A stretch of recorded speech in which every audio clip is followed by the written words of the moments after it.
You gotta admire Samsung for tweaking designs when we're supposedly close to another product launch. Because yes, it seems Samsung is still tweaking the design of the Galaxy S21 Ultra, and it looks like we have some extra components. There's a full-blown hands-on video of the unreleased iPhone 12 mini, because yeah, you heard that right. And we have even more details on Apple Silicon Macs, which should be coming very soon. I'm Jaime Rivera, and is it just me, or is Apple learning from the Google playbook about how to handle leaks? This is Pocketnow Daily, sponsored in part by Cricket Wireless. Stick around to learn 4 ways to save.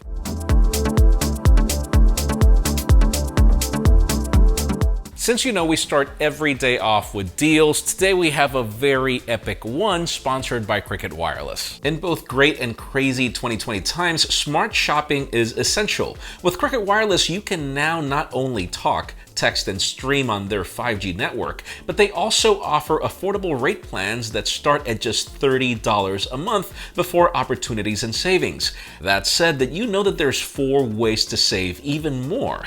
The first, if you switch on autopay, that'll save you an extra $5 a month. Second is if you refer a friend. You can earn up to $25 in bill credits for everyone that signs up. Third, let's be real, you already play games, and Android users can now play to save by trying the Added Up app and earn bill credits or gift cards. And then fourth, if you're short on cash, BridgePay allows you to break your monthly payment in 2 or 3 easy payments, along with a 7-day extension. Whether you're an existing Cricket Wireless customer or this convinced you to join, it is never too late to save. Follow the first link in the description to learn more about it, and thank you to Cricket Wireless for sponsoring this video. Now let's continue with official news. It has been a couple of weeks since Google announced the Pixel 5 and the Pixel 4a 5G. No worries, our reviews are coming very soon. Well, the Pixel 5 is officially launching in the United States and Canada today, while the Google Store is starting with the pre-orders of the 4a 5G. Just to jog your memory, the 4a 5G is the bigger brother, sort of. If you do the math, it's not really that much bigger than the Pixel 5, but definitely than the Pixel 4a, at least when it comes to size. It's powered by the Qualcomm Snapdragon 765G. It brings a 3,885 mAh battery, 6 GB of RAM, 128 GB of storage, and a headphone jack. It packs the same camera array as the Pixel 5, which is of world class, or so they say. It's available for pre-orders for $499, and if you want to go for the Verizon variant, that's actually $599 because of the ultra wideband. Stick around, as yes, our content is coming very soon about them. And I guess we can totally spin off the band section. We should totally give this a name. Because we continue getting more political drama when it comes to tech, and even though this time it kind of makes sense, I don't know if it really does. It depends on your perspective. Apple and Amazon are both facing scrutiny for antitrust policies in Germany for brand gating.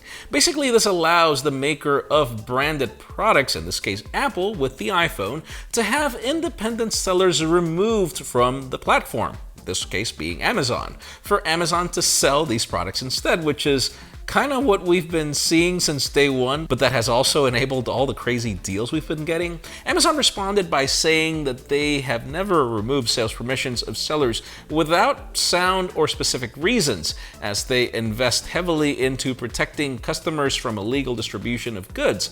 However, the German agency claims that Apple and Amazon are clear examples of this. Now, similar claims have been made in the past in other countries, and then it makes you debate, is this right or is this wrong? Because if you think about it, I don't think it's right for other retailers to be not allowed to sell Apple products. The problem is, I do remember when these other retailers would totally take advantage, price products crazy expensive. It would even induce scalping and everything. And so when Amazon introduced the figure of actually providing deals for Apple products, which only helps the consumer, it makes you wonder again, which is the best thing to do. We'll keep you posted.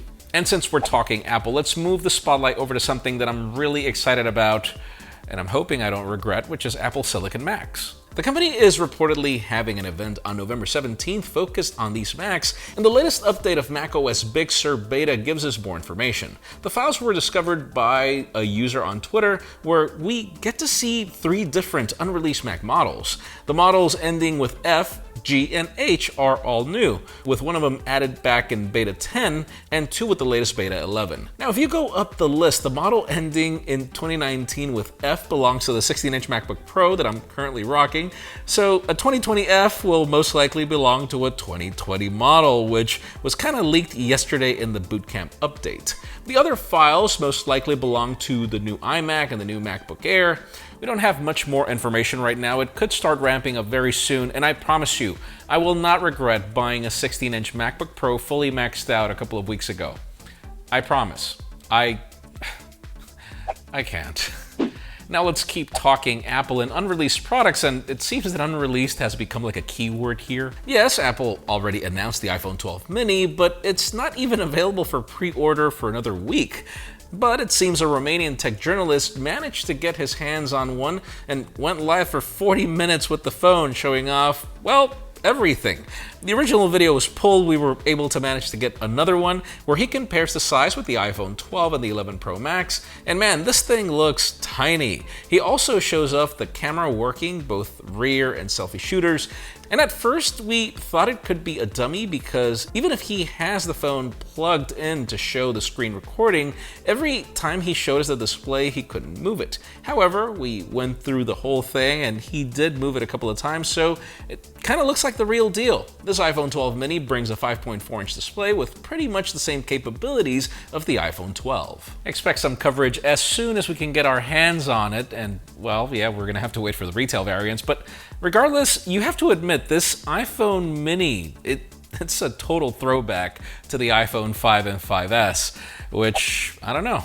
And finally, the hottest news today have to do with Samsung and how the company continues to move things around with the Galaxy S21. Even if we're expecting the Galaxy S21 to launch earlier than expected, apparently Sammy is already tweaking the design continuously.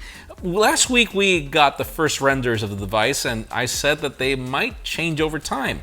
Well, OnLeaks is back at it again, this time with a revised version of his renders of the Galaxy S21 Ultra. Now, the display and the camera module pretty much look the same, but there's an extra camera here. The first render spot is a quad camera array, but this one includes 5. For what I can see, this includes a main sensor, a wide angle, a periscopic telephoto, and 2 extra sensors. One of them might be the time of flight sensor, but it still leaves a mysterious one out. The Galaxy S21 Ultra is expected to bring the new version of the 108 megapixel sensor we get from Samsung flagships, as well as a 40 megapixel selfie shooter to match the original Ultra. Some of the rumors hint to this 5th lens being a second telephoto, but that's all speculation. Again, we're expecting these to launch in late January, early February, but let us know in the comments down below, what do you think that other camera is for? Because I don't know if I noticed this correctly, is the camera hump smaller or not, but I do feel that it could be the possibility that they're experimenting with not necessarily giving us such a large camera hump and probably giving us 2 zoom lenses like Huawei did with the P40 Pro Plus, which I actually do like a lot. We'll see. Let us know what you think in the comments down below. Friends, again, if you want to get the news earlier, follow us on Pocketnow.com and subscribe to our channel for more videos like this one. Also, follow us on social media as our extended coverage happens on Instagram. And follow me on my personal handles to see me, I don't know, question certain things. Please give this video a thumbs up if you like what you saw. I'm Jaime Rivera. Thanks so much for watching. We'll see you tomorrow.